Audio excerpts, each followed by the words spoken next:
Class 10 আজকের ক্লাসে তোমাদেরকে ওয়েলকাম। আজকে আমরা যেটা আলোচনা করব সেটা হচ্ছে বায়ুমণ্ডলের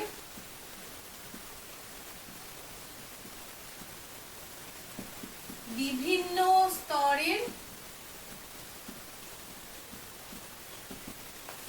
উচ্চতার তারতম্যে চাপের পার্থক্য। আমরা এইটা দিয়ে শুরু করছি আজকের টপিক। আমরা এরকম একটা স্কেল নিলাম,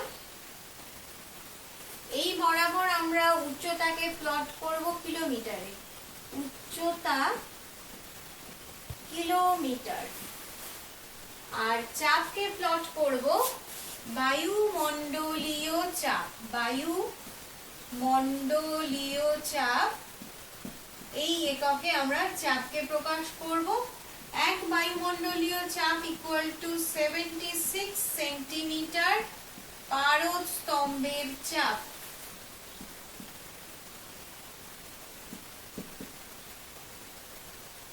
equal to 1.013 into 10 to the power 5 pascal. তাহলে এটা আমি যে স্কেল নিয়েছি তার একদম নিচে 0 ভূপৃষ্ঠে চাপ 1.013 বায়ুমণ্ডলীয় চাপ।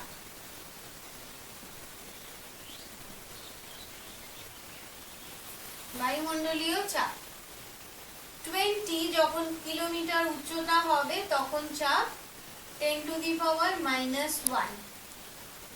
40 যখন উচ্চতা হবে 40 কিলোমিটার, চাপ হয়ে যাবে 10 টু দি পাওয়ার -3। 60 কিলোমিটারে হয়ে যাবে 10 টু দি পাওয়ার -4। 80 কিলোমিটারে 10 টু দি পাওয়ার -5। 100 কিলোমিটারে হবে 10 টু দি পাওয়ার -6। এরপর আরেকটু গ্যাপ বাড়াচ্ছি, 250 কিলোমিটারে হবে 10 টু দি পাওয়ার -9। তারপরে 350 কিলোমিটারে 10 টু দি পাওয়ার -10। এরপর 450 কিলোমিটারে হবে 10 টু দি পাওয়ার -11। 1000 কিলোমিটার যখন উচ্চতা তখন হবে 10 টু দি পাওয়ার -12। এই হলো আমাদের উচ্চতার পার্থক্য অনুযায়ী চাপের পার্থক্য। 0 চাপ 0.13 বায়ুমণ্ডলীয় চাপ, 20 কিলোমিটার উচ্চতায় চাপ 10 টু দি পাওয়ার -1, 40 কিলোমিটারে চাপ 10 টু দি পাওয়ার -3 বায়ুমণ্ডলীয় চাপ, 60 কিলোমিটারে চাপ 10 টু দি পাওয়ার -4 বায়ুমণ্ডলীয় চাপ, 80 কিলোমিটারে 10 টু দি পাওয়ার -5 বায়ুমণ্ডলীয় চাপ, 100 কিলোমিটারে 10 টু দি পাওয়ার -6 বায়ুমণ্ডলীয় চাপ, 250 কিলোমিটারে 10 টু দি পাওয়ার -9 বায়ুমণ্ডলীয় চাপ, 350 কিলোমিটারে 10 টু দি পাওয়ার -10 বায়ুমণ্ডলীয় চাপ, 450 কিলোমিটারে 10 টু দি পাওয়ার -11 বায়ুমণ্ডলীয় চাপ, 1000 কিলোমিটারে 10 টু দি পাওয়ার -12 বায়ুমণ্ডলীয় চাপ। পরিচলন। পরিচলন কথাটা আমরা ক্লাস 9-এ পেয়েছি তাপে। তাপ সঞ্চালনের 3টে পদ্ধতি আছে। তাপ সঞ্চালন মানে তাপ এক জায়গা থেকে আরেকটা জায়গায় যাওয়া, এর 3টে পদ্ধতি আছে। একটা হচ্ছে পরিবহন, সাধারণত কঠিন পদার্থের ক্ষেত্রে হয়। পরিচলন তরল বা গ্যাসীয় পদার্থের ক্ষেত্রে হয়। আর হচ্ছে বিকিরণ, যে পদ্ধতিতে সূর্য থেকে তাপ পৃথিবীতে আসে। তাহলে তাপ সঞ্চালনের 3টে পদ্ধতি, পরিবহন, পরিচলন, বিকিরণ। আমরা যে কারণে যখন কোনো গ্যাসে ওভেনে কোনো রান্না করার এক্সাম্পলে আমি যদি দিয়ে থাকি, তাহলে আমি ওভেনে কিছু একটা বানাচ্ছি, আমি যদি আমার খুন্তি বা চামচ সেখানে রেখে দিই, আমি দেখতে পাই যে চামচের যে এন্ডটা গ্যাস পাচ্ছে না, উনুনে নেই, সেটাও গরম হয়ে যায়, আমার ধরতে গেলে ছ্যাঁকা লাগে। তো সেই পদ্ধতিটা হচ্ছে পরিবহন, যে পদ্ধতিতে কঠিন পদার্থের ক্ষেত্রে তাপের সঞ্চালন হয়। অর্থাৎ আমি খুন্তির এক প্রান্ত হিট পাচ্ছে, আমি যে প্রান্ত হাত দিয়ে ধরবো সে প্রান্ত হিট পাচ্ছে না, কিন্তু সেখানটা আমি যখন ধরতে যাচ্ছি আমার গরম লাগছে, তার মানে সেই অবধি হিট পৌঁছে গেছে, সে গরম হয়ে গেছে। পরিচলন, এটা আমরা চা বানানোর ক্ষেত্রে দেখে থাকি যে চা জলের মধ্যে যখন আমরা চা পাতা দিয়ে দিই তো চা পাতাগুলো ওঠানামা করে, তো এটা হচ্ছে পরিচলন স্রোত। এই যে চা পাতাগুলো ওঠানামা করছে এটা পরিচলন স্রোত। তো আমরা পরিচলন এবং পরিচলন স্রোত দুটোই আলোচনা করব। পরিচলন স্রোত, এক্ষেত্রে কি দেখতে পেলাম যে গ্যাসীয় এবং তরল পদার্থের ক্ষেত্রে তাপ সঞ্চালনের ক্ষেত্রে যখন মাধ্যমের নিজের কণাগুলোই এক জায়গা থেকে আরেক জায়গায় স্থানান্তরিত হয়ে, অর্থাৎ উষ্ণতর অংশে থেকে শীতলতর অংশে স্থানান্তরিত হয়ে তাপ সঞ্চালন করে, তাকে আমরা পরিচলন বলি। এবার এই পরিচলনের ক্ষেত্রে কি হয়, তরল বা গ্যাসীয় পদার্থের অণুগুলো যখন তাপ পায় তারা আয়তনে প্রসারিত হয়ে যায় এবং তাদের ঘনত্ব কমে যায়। ঘনত্ব কমে গেলে তারা ওপরে উঠে যায় এবং ওপরে উঠে যায় আর নিচে একটা যে শূন্যস্থানের সৃষ্টি হয়, এই কণাগুলো ওঠানামা করতে থাকে, ওপর নিচে করতে থাকে। এর ফলে একটা উল্লম্ব চক্রাকার স্রোত সৃষ্টি হয়। উল্লম্ব চক্রাকার স্রোত, একে বলা হচ্ছে পরিচলন স্রোত। পরিচলন স্রোত, পরিচলন স্রোতের জন্য স্থলবায়ু, সমুদ্র বায়ু, এই সমস্ত বায়ু প্রবাহ ঘটে। বায়ু প্রবাহ কাকে বলবো? বায়ু প্রবাহ। বায়ু প্রবাহ যখন কোনো জায়গায় উত্তপ্ত হয়ে যায় সূর্যের তাপের কারণে বা যে কোনো কারণেই হোক, উত্তপ্ত হয়ে গেলে সেই অঞ্চলের বায়ু হালকা হয়ে ওপরে উঠে যায়, তো সেই অংশকে আমরা বলবো নিম্নচাপ অঞ্চল। নিম্নচাপ অঞ্চল। আর পার্শ্ববর্তী অপেক্ষাকৃত ঠান্ডা অঞ্চল, যেখানে বায়ু অপেক্ষাকৃত ঠান্ডা, সেখানে আমরা বলবো উচ্চচাপ অঞ্চল। নিম্নচাপ অঞ্চলে বায়ু হালকা হয়ে ওপরে উঠে যায়, তার ফলে সেখানে একটা শূন্যস্থানের সৃষ্টি হয় এবং পার্শ্ববর্তী উচ্চচাপ অঞ্চল থেকে সেখানে বায়ু আসে, একে আমরা বলি বায়ু প্রবাহ। এবার ঝড় কখন হবে? যখন খুব দ্রুত গতিতে এই বায়ু প্রবাহ ঘটবে তখন তাকে আমরা ঝড় বলবো। উচ্চচাপ অঞ্চল নিম্নচাপ অঞ্চলের দিকে পার্শ্ববর্তী উচ্চচাপ অঞ্চল থেকে প্রবল বেগে যখন বায়ু ছুটে আসে তখন তাকে আমরা বলবো ঝড়। এবার এই ঝড় যদি আরো বিধ্বংসী আকার ধারণ করে তখন কি সৃষ্টি হবে? Typhoon, tornado, cyclone.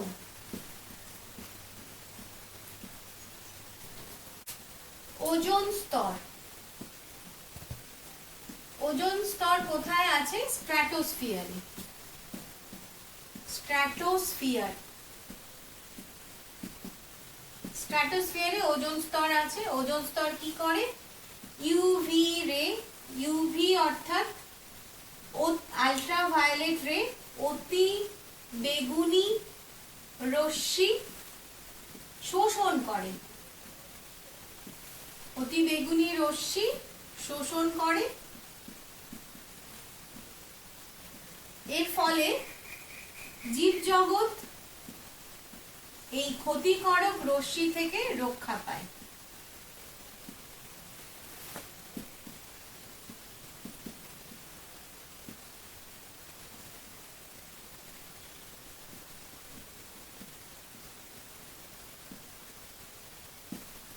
তাহলে ওজোন স্তর কোথায় আছে? স্ট্র্যাটোস্ফিয়ারে। ইউভি আল্ট্রাভায়োলেট রশ্মি বা অতিবেগুনি রশ্মিকে ওজোন স্তর শোষণ করে নেয়, তার ফলে এই ক্ষতিকারক রশ্মি থেকে পৃথিবীর জীবজগৎ রক্ষা পায়, এই জন্য ওজোন স্তরকে পৃথিবীর ছাতা বলে। আচ্ছা, এবার আমাদের যেটা জানতে হবে, ওজোন O3। O3 অক্সিজেনের একটা রূপভেদ। অক্সিজেন এর রূপভেদ। অক্সিজেন O2 আর ওজোন O3। ওজোন স্তর কিভাবে সৃষ্টি হয়? ওজোন স্তর সৃষ্টি। কিভাবে সৃষ্টি হয়? অক্সিজেন পরমাণু ইউভি রে শোষণ করে, যার lambda less than equal to 240 nanometre oxygen পরমাণুতে পরিণত হয়। অক্সিজেন পরমাণুতে পরিণত হয়, তারপরে আমরা কি দেখতে পাচ্ছি? O2 এবং এই পারমাণবিক ওজোন যুক্ত হয়ে উৎপন্ন হচ্ছে O2 আর অক্সিজেন পরমাণু যুক্ত হয়ে উৎপন্ন হচ্ছে ওজোন অণু। ওজোন কিভাবে ধ্বংস হয়? ওজোন স্তরের বিয়োজন। ওজোন স্তর বিয়োজন। O3 ইউভি রশ্মি শোষণ করে, যার তরঙ্গ দৈর্ঘ্য 340 ন্যানোমিটার O2 প্লাস O উৎপন্ন করছে। এইভাবে O3 প্লাস O উৎপন্ন হচ্ছে 2O2। এই যে প্রক্রিয়াটা ওজোন স্তর সৃষ্টি এবং ওজোন স্তরের বিয়োজন, এটা চক্রাকারে চলতে থাকে এবং একটা গতিশীল সাম্যের সৃষ্টি হয়। এই গতিশীল সাম্যের কারণে স্ট্র্যাটোস্ফিয়ারে ওজোনের পরিমাণটা ঠিক থাকে, নির্দিষ্ট থাকে। ওজোন স্তরের ঘনত্ব আমরা কিভাবে পরিমাপ করি? ডবসন ইউনিটে পরিমাপ করি। DOBSON unit. ডবসন এককে আমরা ওজোন স্তরের ঘনত্ব পরিমাপ করি। ওজোন, এই প্রশ্নটা আসে, ওজোন স্তরের ঘনত্ব পরিমাপ করি কোন ইউনিটে? পরিমাপ করি আমরা ডবসন ইউনিটে। এটাকে সংক্ষেপে DU বলে। আচ্ছা, 1 ডবসন মানে কি? 1 DU ইকুয়াল টু 0.01 মিলিমিটার বেধ বিশিষ্ট বায়ু স্তর বা ওজোন স্তর, এটা STP তে। ওজোন স্তরের ক্ষয়। ওজোন স্তরের ক্ষয় একটা খুব ইম্পর্টেন্ট ইস্যু। 1982 তে বিজ্ঞানী ফোরম্যান প্রথম লক্ষ্য করেন যে অ্যান্টার্কটিকা অঞ্চলের ওপরে স্ট্র্যাটোস্ফিয়ারে ওজোন স্তরটি ক্রমশ পাতলা হয়ে যাচ্ছে। এটাকে বলে ওজোন লেয়ার ডিপ্লেশন বা ওজোন স্তরের ক্ষয় বা ওজোন গহ্বর। ওজোন স্তরের ক্ষয়। তো ক্ষয়ের প্রধান কারণ কি? প্রধান কারণ হচ্ছে ক্লোরোফ্লুরোকার্বন। ক্লোরোফ্লুরোকার্বন, সংক্ষেপে একে ক্লোরো থেকে C, ফ্লুরো থেকে F আর কার্বনের C, সংক্ষেপে একে CFC বলে। আর নাইট্রোজেনের বিভিন্ন অক্সাইড ওজোন স্তরের ক্ষয়ের জন্য দায়ী। নাইট্রোজেনের বিভিন্ন অক্সাইড,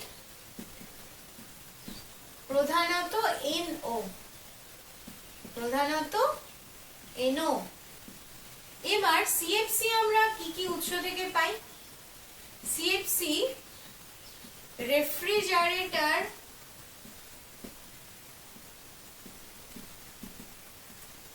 এবং এয়ার কন্ডিশনের হিমায়ক রূপে, বাতানুকূল যন্ত্র।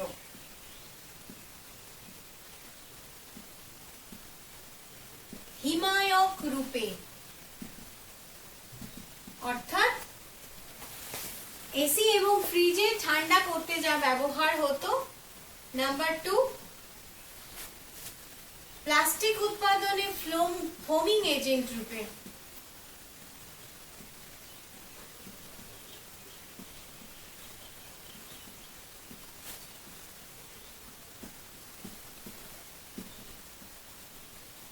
নাম্বার 3, অগ্নি নির্বাপক যন্ত্রের উপাদান।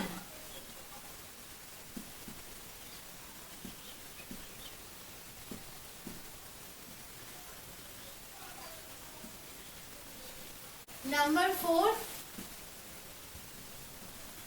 Aerosol spray.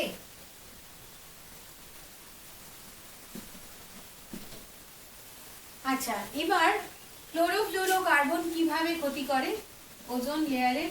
সিএফসি ইউভি রশ্মির প্রভাবে উৎপন্ন করে পারমাণবিক ক্লোরিন বা ক্লোরিন পরমাণু। ক্লোরিন পরমাণু O3 এর সাথে যুক্ত হয়ে উৎপন্ন করে ClO plus O2। ClO plus O3 উৎপন্ন হয় 2O2 প্লাস Cl। এই যে Cl পরমাণু আবার উৎপন্ন হলো এবং এই রিঅ্যাকশনটা চলতেই থাকবে।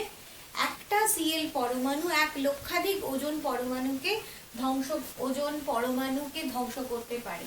অর্থাৎ একটা পারমাণবিক Cl একটা ক্লোরিন ওজোন লেয়ারের সাংঘাতিক ক্ষতি করে। এবার নাইট্রোজেনের যে বিভিন্ন অক্সাইড গুলো আছে তারা হলো NO, NO2 এবং N2O। নাইট্রোজেনের 5টা অক্সাইড আছে। এখানে আমরা দেখতে পাচ্ছি যে NO, NO2 আর N2O এরা ওজোন স্তরের ব্যাপক ক্ষতি করে।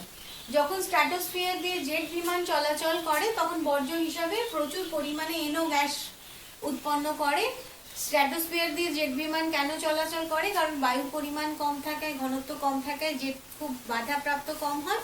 তার ফলে ক্ষতি কি হয়? আমাদের প্রচুর পরিমাণে NO উৎপন্ন হয়। এবার NO কি করে? NO ইউভি রশ্মির প্রভাবে O3 এর সাথে যুক্ত হলো, হয়ে উৎপন্ন করলো NO2 plus O2। NO2 plus O, এই O আমরা কোথায় পেলাম? O3 এর সাথে ইউভি এর বিয়োজনে উৎপন্ন হয়েছিল O2 প্লাস O, দিয়ে উৎপন্ন হলো আমার NO প্লাস O2। এই NO এবার এই বিক্রিয়াটা চক্রাকারে চলতে থাকবে এবং আমাদের ওজোন লেয়ারের খুব ক্ষতি হবে। তো ওজোন লেয়ারের এই ক্ষতি আটকানোর জন্য মন্ট্রিল প্রোটোকল 1987, মন্ট্রিল প্রোটোকল মানে একটা চুক্তি, এটা বহুদেশীয় চুক্তি, সম্পাদিত হয়েছিল 1987-এ। এই চুক্তিতে কি ঠিক হয়েছিল? যে 1995 সালের মধ্যে সিএফসি এর ব্যবহার 50% কমানো, এবং তাহলে 1995 এর মধ্যে কি করব আমরা? সিএফসি এর ব্যবহার 50% কমিয়ে ফেলবো, আর 2000 সালের মধ্যে সম্পূর্ণ বন্ধ হবে। আরেকটা কি ঠিক হয়েছিল? যে ক্লোরিন জাতীয় গ্যাসের উৎপাদন ধাপে ধাপে কমানো এবং 2000 সালের মধ্যে সম্পূর্ণ বন্ধ করে দেওয়া। এবার এই যে ওজোন লেয়ার আমাদের পৃথিবীকে সাংঘাতিকভাবে রক্ষা করে, ওজোন লেয়ারের ক্ষয়ের জন্য কি কি হতে পারে? যেমন আমাদের চামড়ার ক্যান্সার হতে পারে, মেলানোমা নামক একটা ক্যান্সার হতে পারে, অর্থাৎ চামড়ার ক্যান্সারকে মেলানোমা বলে। তাহলে কি হলো? চামড়ার ক্যান্সার।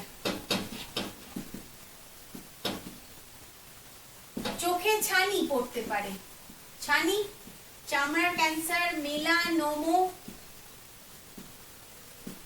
চোখে ছানি পড়তে পারে। প্রজনন ক্ষমতা হ্রাস পেতে পারে, চামড়ার রং তামাটে হয়ে যেতে পারে, চামড়া পুড়ে তামাটে বর্ণ ধারণ করতে পারে। এটা হলো প্রাণী জগতের ওপর প্রভাব। উদ্ভিদ জগতের ক্ষেত্রে কি হতে পারে? উদ্ভিদ জগতের ক্ষেত্রে সালোক সংশ্লেষ